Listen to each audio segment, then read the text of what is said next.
Do soulmates exist?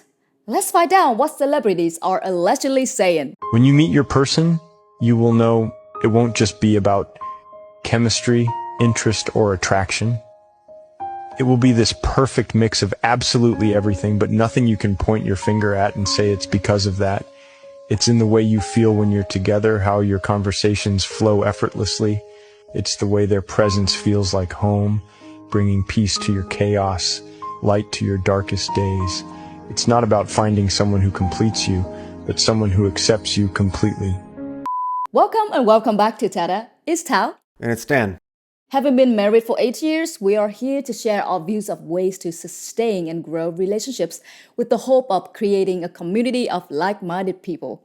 So, back to our topic of the day. Do soulmates exist? All right, so full disclosure, we probably got clickbaited into half believing that this was actually KEANU Reeves sharing his thoughts on the nature of love, relationships, and soulmates. But it is something that we think is important to talk about. So for the sake of the argument, we'll just assume it was in fact KEANU Reeves spitting that wisdom. Now, is he right about the idea that finding your special someone is this magical, transcendental experience where the stars align and the machinations of the universe finally culminate in us binding our souls to another's?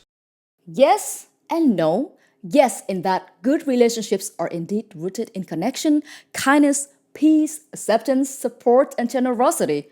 No, in that none of this is effortless, and it certainly isn't guaranteed just because we feel a certain way about a person. And it is true that during our time on Earth, we will meet some extraordinary people that will imprint their essence onto ours. And it's absolutely true that we can fall in love with the right person at the right time from the get-go, and that their very presence could cause tectonic shifts in the quality of our life. But the exact same feelings could be felt for someone that will never love us as much as we love them. And that's why I feel like these kinds of feel-good messages can be misleading. They make it seem as if everything automatically falls into place if we already found this special person. Yeah, and that's not at all how the world works. A big part of attracting the right person is being the right person. This means acknowledging the need to go to war with the worst parts of ourselves every day. It means fighting to submit our pride and overcome our insecurities. It means fighting to be kind even when we're overcome by rage. It means striving to bring our toxic traits under control and learning how to speak a love language that doesn't come naturally to us. That doesn't mean that we have to be perfect. It does mean that we have to be willing to do the back-breaking work to become the kind of person that our special someone would gladly cross the oceans to be with, instead of hoping to one day find someone that will blindly accept us as who we are. But back to KEANU. He's always had a reputation in Hollywood of being somewhat of an anti-celebrity, meaning that he's known to be down-to-earth, generous, and extremely humble. Now, these are the marks of somebody that has spent a lifetime learning how to be a good person, despite having lived a life of immense privilege. Someone that listens to others and understands how to take care of their needs without neglecting his own. Someone that has acquired through excruciating experience the wisdom to recognize the green flags in people and avoid the red.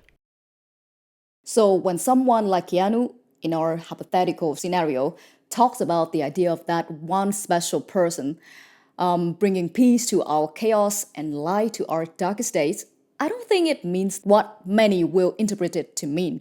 No one is ever going to rescue us from the worst parts of ourselves. We are the ones that have to put in the work to overcome our toxic tendencies. And if we do that, with a little bit of luck, we will eventually bump into that someone that embodies the ideas of a soulmate. Somebody that will stick around even when all hell breaks loose. Someone that will see the best in us even when we don't.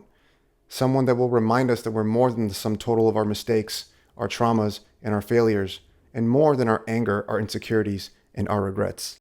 So, do we believe in soulmates? Kind of. We believe first and foremost that it's our duty to become the kind of person our hypothetical soulmates deserve. But we also believe that the universe will, on occasion, orchestrate a divine encounter with someone who is as perfect a match for us as is humanly possible. All we have to do is to keep showing up and doing the hard work. If you found this video useful, please give it a thumbs up and share it with anybody around you that might benefit from it. We make videos on relationships, personal growth, and reaction like this one. So, if you're interested in these topics, please subscribe to our channel to build this community together. And don't forget to hit that notification bell so you won't miss any uploads. Before you go, this is a video where we talk about 7 areas of compatibility. Check it out, and thank you for watching. See you in the next video. Bye!